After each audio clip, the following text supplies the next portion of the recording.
We are a week away from Wednesday Night Dash coming back. We had a road course day on Indy Racing World Series we'll talk about, and maybe we'll get into a little bit of Martinsville and oh yeah, some guy named is it is it Rax Tax? That's his name, Tax. He won a Formula One race, so we'll get into that here. This is F4 Racing's Garage Talk. I'm DJ Fluck. I'm Eric Richardson. We had Japan on Formula One this weekend, and I had been to the Final Four earlier that day. Got my commemorative Final Four Coca-Cola can, and That was what, $35? no, they actually handed them out when you left. Oh wow, that's Yeah, cool. you walked out the door and they were just handing you these commemorative Coke cans. So, um, yeah. Very cool. Otherwise, yeah, it would have been $35. But no, this was like 15. Yeah, it sounds about right. This is off topic here, but our tipping, our tipping culture is so out of control. I was in the gift shop buying a T-shirt, and when I was checking out, it pulled up I mean, I'm sure it's the same point of sale they use in the concession stands, Probably. but it pulls up asking me if I wanted to tip the gift shop attendant. I'm like, for what? Putting a T-shirt in a bag? Like, No. let's be realistic, people. Come on. You're charging $40 for this T-shirt. Like I'm sure there's enough profit in there that you can pay the shop employee a good wage, but that's a topic for another day. Yes, it is. $40 for a T-shirt. That's about average right now.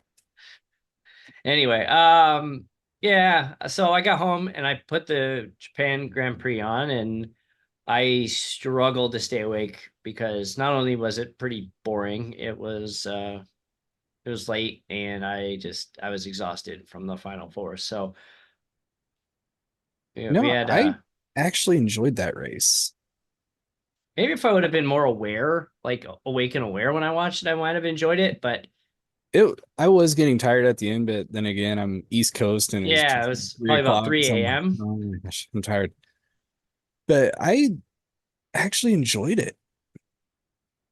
I think I just exhausted. I don't remember much about it. I mean, there was the incident with Ricardo at the beginning. Yeah, Ricardo is trying to watch out for Stroll going up his inside, and I don't think he was really looking at or planning on Albon trying to go on the outside. And they made contact and ended both their days. Yeah, poor Williams. Oh man. Yeah, and They are Logan. flying a new chassis out for Albon. Yeah, and Logan, he went off track late. I don't know. I didn't hear if there was damage or not, but man, they Williams keep was at $2 million worth of damages already this yeah, year. and it's just delaying development of next year's car. And I mean, is there a penalty? Like, will we get to a point where Williams might consider sitting out of a race just to not damage a car? Maybe because it all factors in the cost cap. I mean, if you're so far out and have like no shot of, um, just right now they get points in a race, they can jump up into the what, at least like ninth, maybe eighth. If they get Let's points, I think they could go to seventh. let's take a look at the constructors. Big reason I like the race. Oh, they The are in eighth very with they're tied for eighth with 0 points. Seventh, Haas has 4, RB is 7, and then Aston Martin is in fifth with 33, Mercedes 34, McLaren 69, Ferrari 120, and Red Bull 141. I like that the varying tire strategies, it was playing a factor. And you actually had to watch to see who was going to finish out that podium. And Logan Sargent is in 21st. So it Uh, wasn't necessarily on a ton of on track passing, but it was nice to see that there was actually a battle for the podium. It wasn't just follow the leader all day long. We got China coming up next. I have to refresh myself. That's right. You get the Red Bull 1, 2. And Yeah, Carlos is third. all this every race this season, teammates have finished 1, 2. Yep. Three Red Bull and then the one with Ferrari, which that's pretty wild. Then another podium where presumably second and third won't have rides next year. Carlos Sainz definitely doesn't. And Sergio Perez, it's still 50-50. I feel like a He's lot of it. performing. I feel like a lot of all the like why these guys haven't, plans haven't been made is because I think it's everybody's on Max watch. Have you noticed like the whole Red Bull drama is just kind of It's gone. disappeared? It just disappeared. There's no talk about it. You don't hear Helmut Marko making comments about him getting alleged. I think this was true, getting suspended. It just went away. They buried it. Yeah. But I think everybody's waiting to see if he goes to Mercedes. Yeah. And honestly, why would he want to? If it's the only reason I would consider that, I'm so bored of winning, I need a challenge. Give you an inferior car, see how well you do then.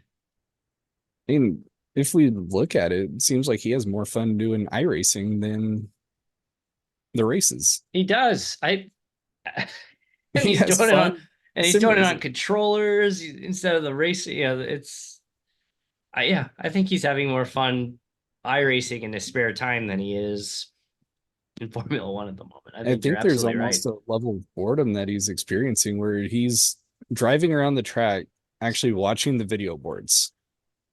Do you notice when he had his DNF, he didn't seem all that upset about it. No, he just pull it in. He was just Then like, it's just you something see him a few broke. laps later, he's back in his polo, he's going out to the box and all right. And they asked him, he's just like, yeah, it's just, is it broke? Something broke.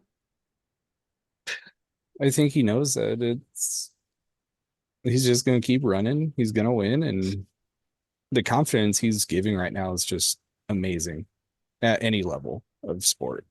Yeah, oh, absolutely. I don't know another player out there that does the same thing as he is right now. I mean, really. Maybe you have like a Tom Brady back in the day that Well, I mean, is Michael Schumacher, Michael peak peak Jordan. peak Michael Schumacher. That was. I mean, he's Michael Schumacher is still the only driver to ever podium every single race. So Max isn't going to do that this year. Yeah, I mean, we've seen it, but it's few and far between, and those are just special athletes. Oh yeah,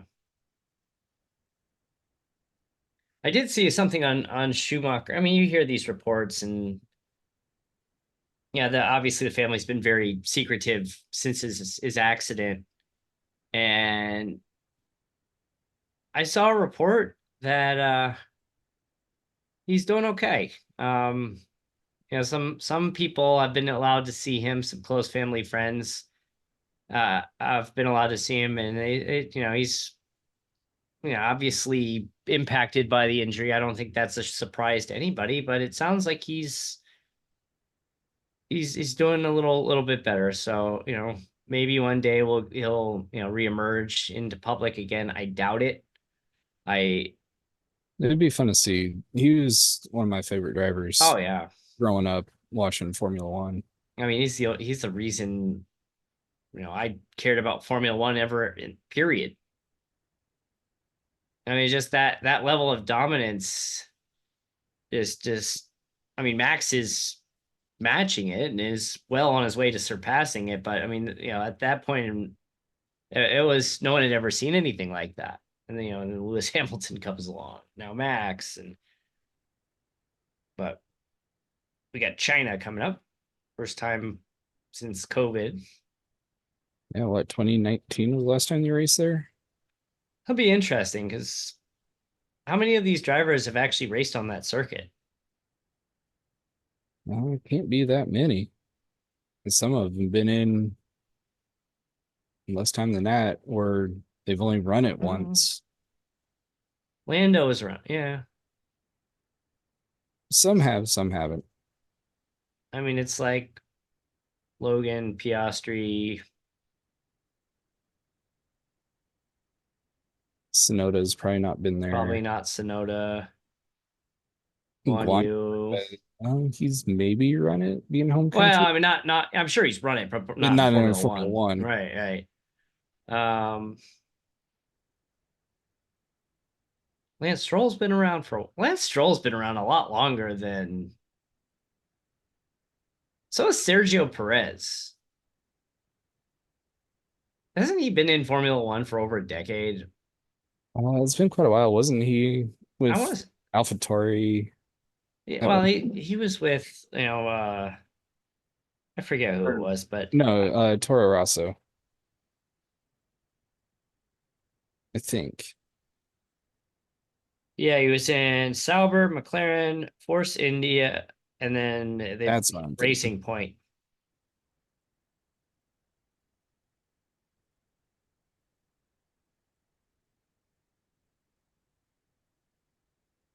Yeah, he joined in 2011.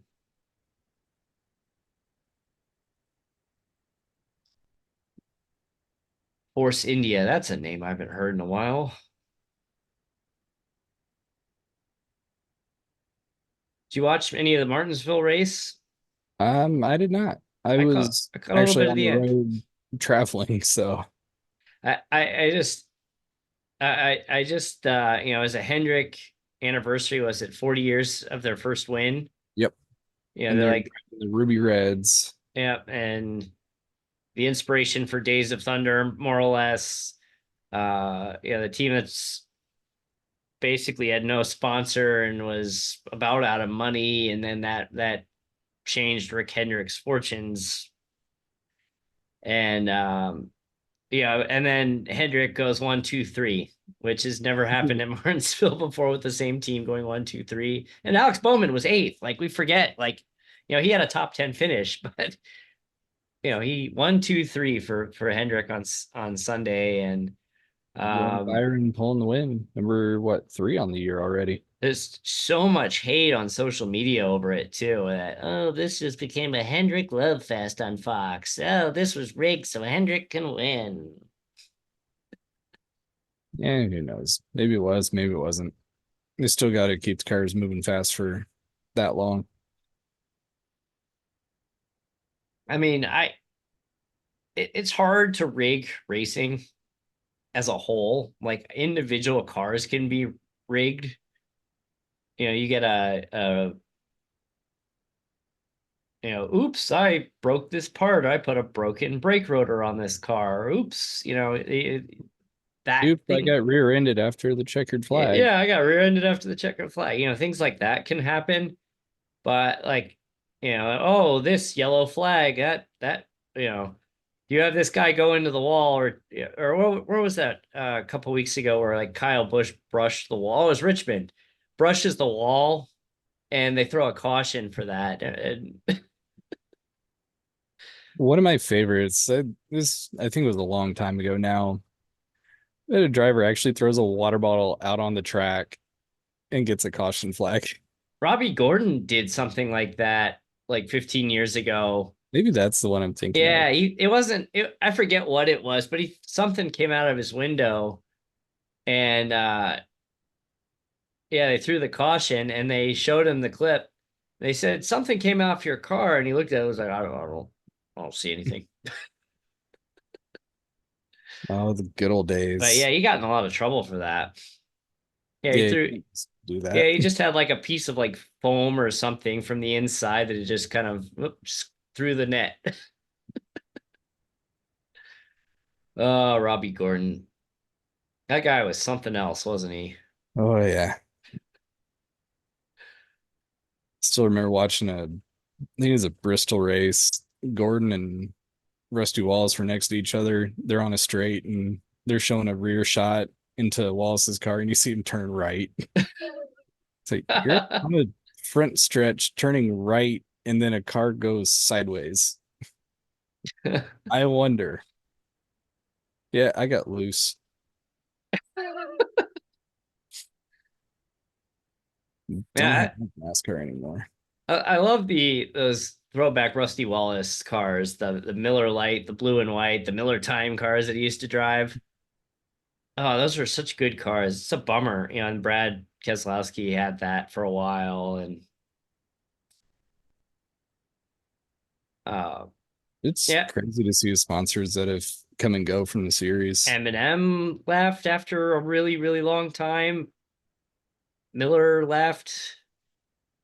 Who was it recently that DoorDash dropped 2311? I mean,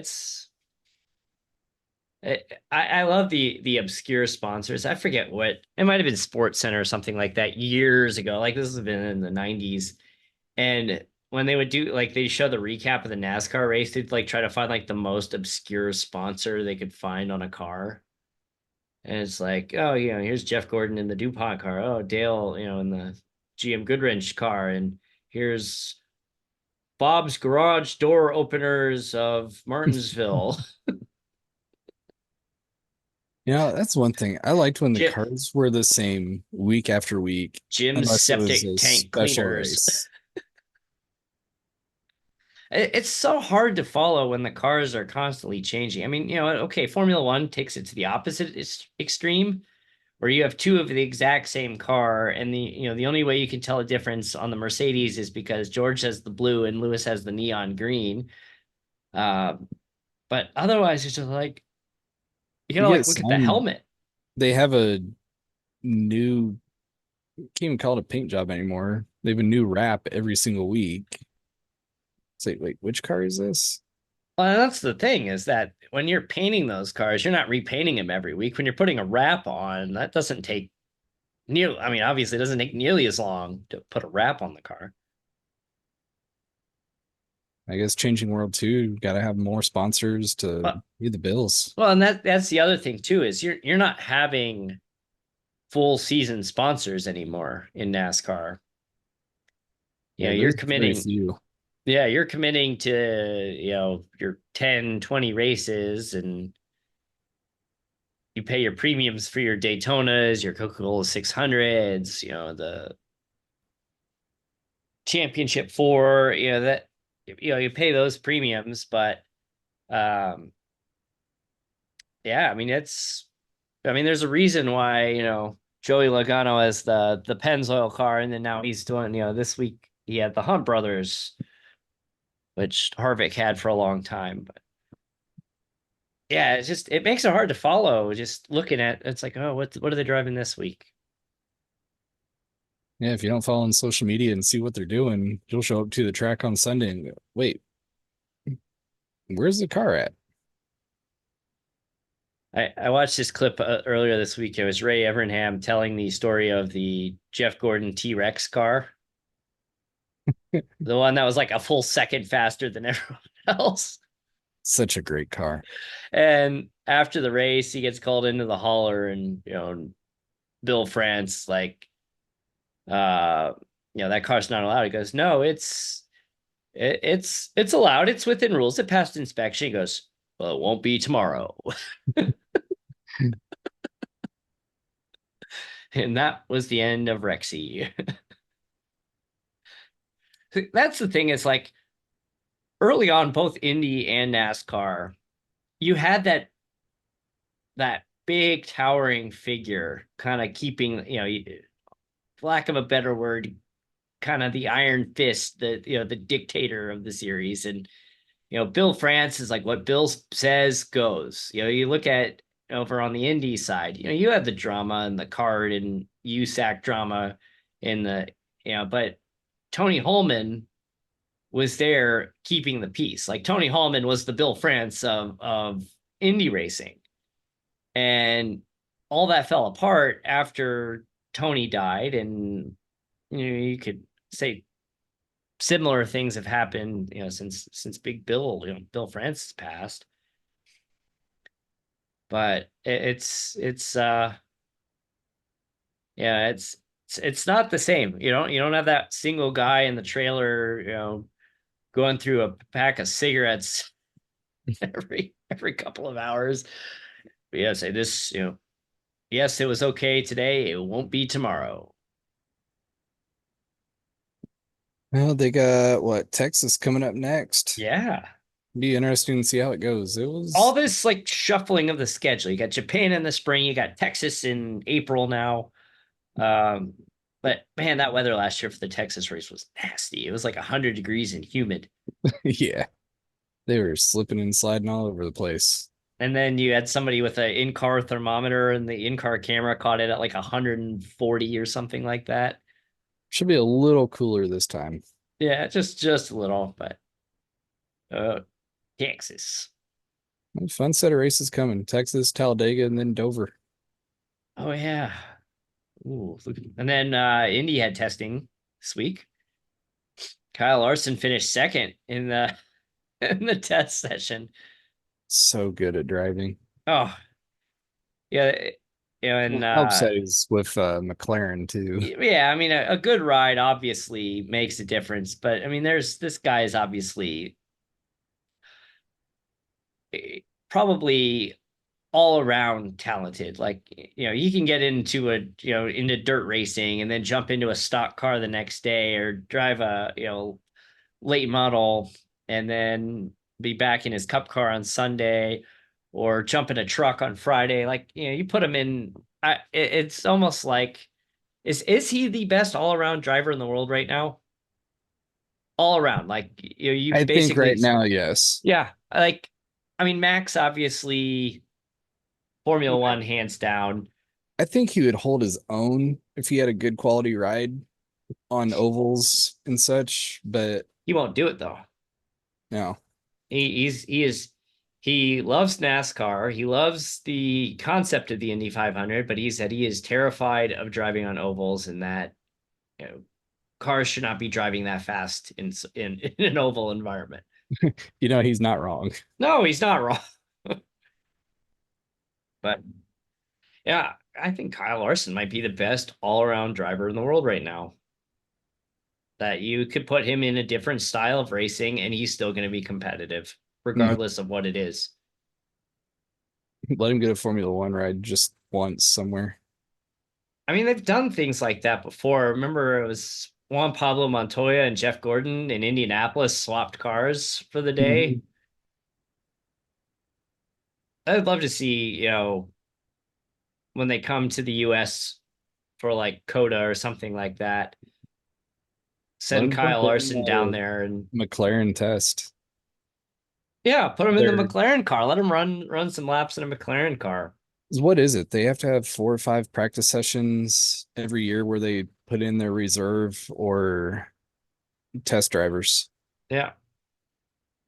Why not? Oh. I mean, at this point, And the wait still continues for IndyCar to actually race again. when you could do it when NASCAR's on their 2-week Olympic break. There's got to be something he could fly overseas for. Oh, that'd be awesome. You're welcome, Zach Brown. I'm sure you probably already thought of that. But yeah, we got some exciting racing coming up, and Wednesday Night Dash will be back next week, Wednesday night, 10 p.m.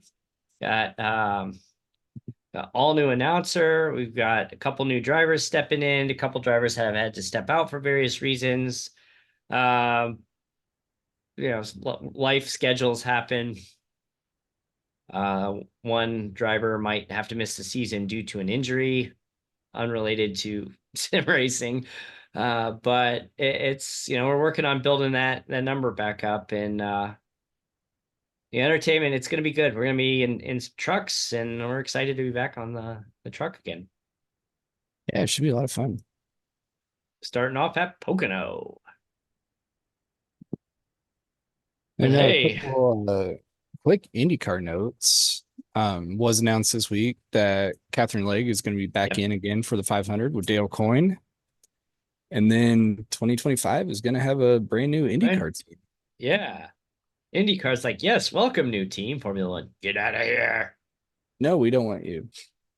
Uh, Prima is going, hopefully I said that correctly, I think you did. going to have a 2-car team. That's great. I mean, there was a while where I felt like the number of cars running week to week was kind of dwindling. I mean, that number is built back up, but wasn't there a point where there were only like 18 cars in a race at one point? Yeah, Uh, it got a little slim. it's like everybody would come and run Indy and then they disappear. You'd see them out at, you know, they'd have You'd one of have those like oval 38 races. cars trying to go for Indy, and then you get to the rest of the season. It's like, why are there only 18 cars here? Yeah, you put them out on like Iowa and there's 18 cars in racing at Iowa, which I don't know, 18 cars at Iowa is not a bad number, but yeah, we're gonna hit up Sonoma and Gateway and Las Vegas, and I'm excited about Sonoma. We have not done that one yet. Um, As of testing has gone, I am not looking forward to it. I'm not. I mean, I'm not looking forward to that, but it's a fun track. I mean, it's you got the challenge of a lot of uphill driving and then some downhill, and Maybe it's uh, just me not being very good in the truck on the track, but I have no rear end on that thing. Touch the gas and loose. what's funny too with that is in our last two or in our two truck seasons that we've done. Do you remember where we last ran a road course in the truck? Coda. It was Coda. I had fun there. That was a wild time. I'd go back there. That was a lot of fun. We need to figure out Coda into a schedule at some point. Not the Arcus series. No, I don't think Arcade Coda would be a very fun at all, but I think we need to mix Coda into somebody's schedule soon. maybe look into Xfinity and let's run it. Yeah, we haven't decided in the spring or next January when we kick back off again. Some people want to run the next gen. A lot of people hate the next gen. I mean, I think we're gonna put it to a driver vote. But do we stay in the next gen or do we do Xfinity? I'm 50-50. I'd have fun either way. I would too. I mean, I haven't done a lot of Xfinity driving. It's a fun car.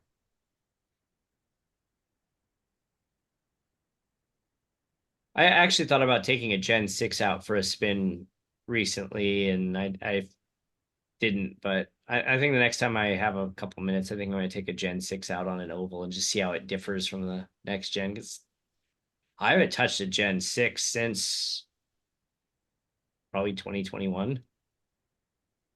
Need to do a season with the car of tomorrow. We wouldn't be able to do a full season because they don't have a full season of fixed configs. No. We'd have And to nobody go. would run it.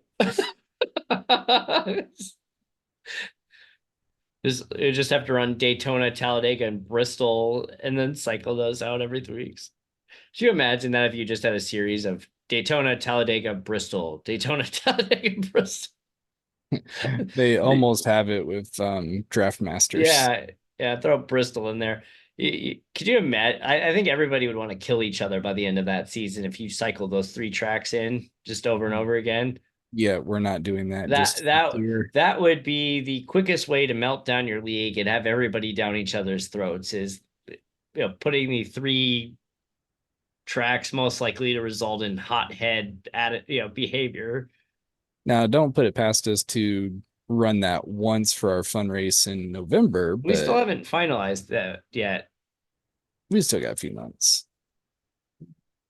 We've had some interesting suggestions on the fun race that, in my opinion, wouldn't be very much fun, but could be interesting. I think Hunter suggested running the Xfinity cars at Spa. Can I see the dirt trucks at the Irwindale figure eight? Oh, that would be just. I did actually. I'm drawing a blank on the name of this. Slinger Speedway.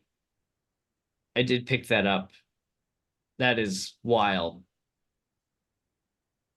Like a track that short should not have banking as steep as it does. I don't have it yet. Oh man, it is something else. It's Now, at just some point, we need to do dirt at Kokomo. I need to learn how to drive a dirt car because I still can't figure that out. I Yeah, I mean, have no idea. I just I know turn right to go left and I try that and it doesn't work for me. I don't know what I'm doing wrong, but I did take the truck out on Eldora and I was only like, I don't know, 4 or 5 tenths off the hot lap time on the track guide I was watching. So I'm like, okay, that's not too bad. Um, but the the thing I noticed when you're on Eldora in the truck is you're just like holding on for dear life trying to keep your truck straight.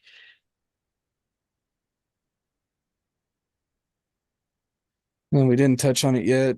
We had our IndyCar race at the Indianapolis Road Course. Yeah, Josh that sucked. Ski won, so congratulations to him. It was a tough night for quite a few drivers. Others Everybody did except pretty for well. him and maybe Ian Miller, who were the only ones who finished on the lead lap. But it has definitely tightened up the points race with halfway through the season. We have six drivers within, was it 12 points? Yeah, including me. So it's close. We have kind of a wild five races to finish. Yeah, I was looking at that schedule and I'm like, who came up with that? I did. Well, It, Road Atlanta should have been earlier. right. Yeah, that Did really get throws a moved, wrench into things, but we have Milwaukee Mile coming up next, which then that's Road gonna be Atlanta, insane. which is rescheduled, and then we go to Iowa, Iowa. Texas, and then we finish with 250 miles at Vegas. Is Vegas under the lights? Yes, it is. Awesome. And then Texas. I'm going to be interested to see because the strategy for Texas in real life changed in the last 2 years, last couple of 3 years. I guess Jimmy Johnson decided to show everybody you can run that upper line. Then last year they had a high line only practice to let drivers get confidence in it. And then it had a spectacular race, And then it gets and pulled from the then schedule.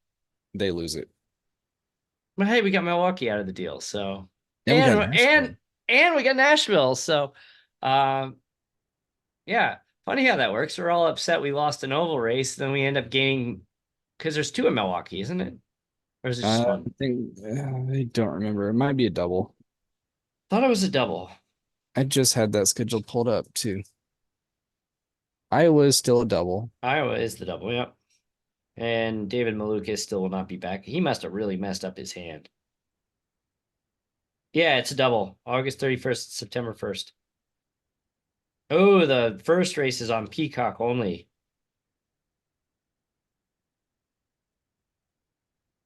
They're still calling the finale the Big Machine Music City Grand Prix, even though it's on Nashville Super Speedway. I can tell you with a broken hand, it can be a good couple months recovery time plus rehab to really get that strength and movement back.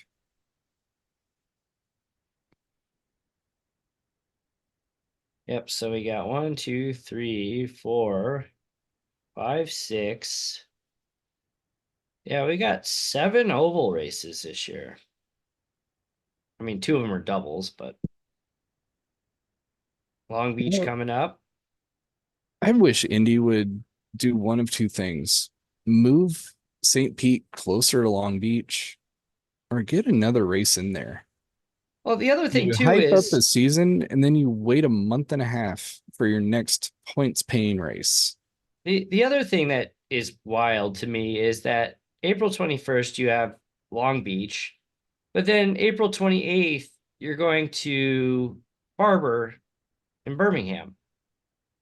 So it's like you're waiting, you're waiting, you're waiting. You go all the way out to California, and then you got to rush back to Alabama for the following week. And they were just out in California. Like, who schedules this? Like, who comes up with this? Let's go to St. Pete, go back to Indiana for a while, go to California, go back to Indiana, go to California, go to Alabama, then back to Indiana. I mean, these, and I was thinking about this too. They're complaining about costs and testing, and Denny Hamlin actually had an interesting idea. It's like NASCAR has test cars. Like if you need to test tires, don't force the teams to drive their haulers across country to Phoenix. Like, they sent there are a bunch of teams out here to Phoenix. That's a pretty hefty cost when you're to get all the equipment out there, the hauler. You got to pay the crew to go out there. I mean, that's a pretty good chunk of money. I don't know how much, but I'm sure it's a pretty good chunk of money to haul something across the country and all the associated costs. But they said NASCAR has their own cars. They said, why can't you go and say, like, hey, Dale Jr., you want to go, like, test this new tire compound out in a test run at North Wilkesboro tomorrow? Yeah, Let him do the testing. you have plenty of drivers out there, and even retired drivers that Yeah. would And gladly you know jump what? back in a car. And everyone's like, Dale would never do that. Danny, you're an idiot. Yeah. And then Dale's like, hey, they know where to find me. Well, Like Dale's getting ready to run another race here soon. I think that's I think that's a reasonable idea. If you're trying to keep your costs down, destroying your car obviously is, a big cost, but travel and transportation and insurance with, on your hauler, uh, that can't be cheap. Like if you're looking and the logistics of these schedules, like we're driving out to LA for the Clash, then we got to go to Daytona. Oh, and then we got to drive out and we're gonna hit LA and or Las Vegas and then Phoenix. But nope, we're gonna take the hauler all the way back to Charlotte first, and then take it immediately out to Phoenix. It's a 4.5 hour drive between the two, but you're gonna do two cross country trips and then bring it back again. Well, and you got Dale Jr. that would drive. Bobby Labonte, who's been in SRX and stuff recently. I'm sure you could get someone like Clint Boyer or maybe even Kevin Harvick would do something like that. Ryan Newman still Ryan racing. Newman, You got plenty of drivers that would JJ jump in a car. Yeley could jump in. I mean, there's a lot of these guys who have experience, plenty of experience that could get in and give you a reasonable take on these tire tests and not have to burden the teams with that cost. I think it's a great idea. Yeah, one of the few things I would agree with. What's funny is like Kyle Larson. You have some of these guys that like know everything about their car, and Kyle Larson admittedly knows like nothing about it and doesn't care. He's like, I'm just gonna tell them how it feels and let them make the call. It doesn't turn. It's not turning. I go in and it pushes me up to the wall. Do something. It's like the early scenes of Days of Thunder, and these Hit the Harry's pace car. hit the pace car. What? Kind of busy right now. We're eating ice cream. Such a great thing drives by. Holding up. On that note, we're gonna wrap for this week, and yeah, we got Milwaukee Tuesday, Pocono and Trucks on Wednesday. It's a busy week. Oh, and we didn't even talk about our GT event last Saturday. We'll have to talk about that next week. Yeah, another not series, but endurance practice, training, racing. Yeah, We'll touch more on that here soon. Yeah, we broadcasted the event on Saturday. Go check it out on Stadium Scene TV. We'll be doing one next one's May 11th. Did we decide where the May 11th one will be? Not yet. I think we were kind of flipping a coin between Le Mans and Long Beach, wasn't it? Yeah, maybe Bathurst was in there. They'll put it to a vote.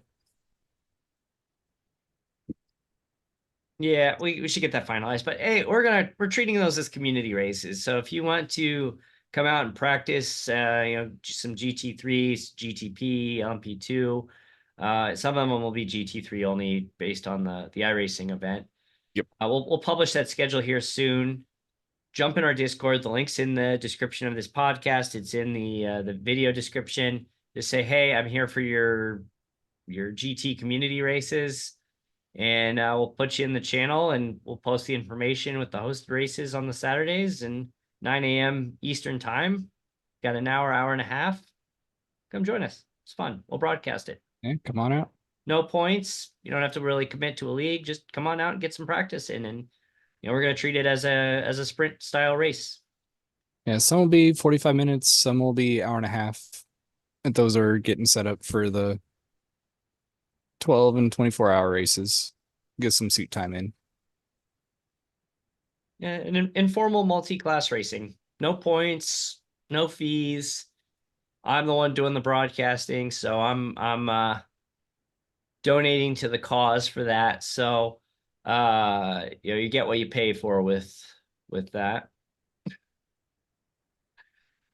Actually, I have a commitment here that I need to work on my GT knowledge in general of GT style racing. So I've been going back and watching some GT3, some Ferrari challenge type stuff on TV. Got the notes going. So I'm hoping that I can kind of by the end of the year shape myself into a decent commentator on that, but it's going to be a work in progress. But come on out, it's free. Join the community race. It's a free broadcasted race once a month on Saturdays. Get some practice in. And you'll see some help along the way when you have a car get high centered on a curb and I help them off. Yes, I forgot about that. I need to go back and We uh shouldn't clip that into a post just because it's funny. yeah, I you know what? I don't know if I saved the replay from Saturday. Did you? I don't think I did. Well, I mean, you streamed it, didn't you? Yeah, I did. Yeah, so you at least got it on the stream. I can, worst case scenario, I'll clip I got it on the broadcast. That's what I'll do. I'll just clip the broadcast. So you'll see stuff like that. It's We're good just fun. helping each other out. Yeah, it's as much development. It's casual. It's fun. You get practice in. Why not? Come out and race. If you win, good for you. If you don't, we leave the unlimited fast repairs on. That you screw Yep. something up, go get your fix, get back out on the track, and just let's just run some laps, get ready, and we're looking to be prepared for Petit Le Mans, Daytona, you name it. So fracingonline.com. Come on in, join our community race, join the Discord, and we'll see you next time. Thanks for tuning in. Take care.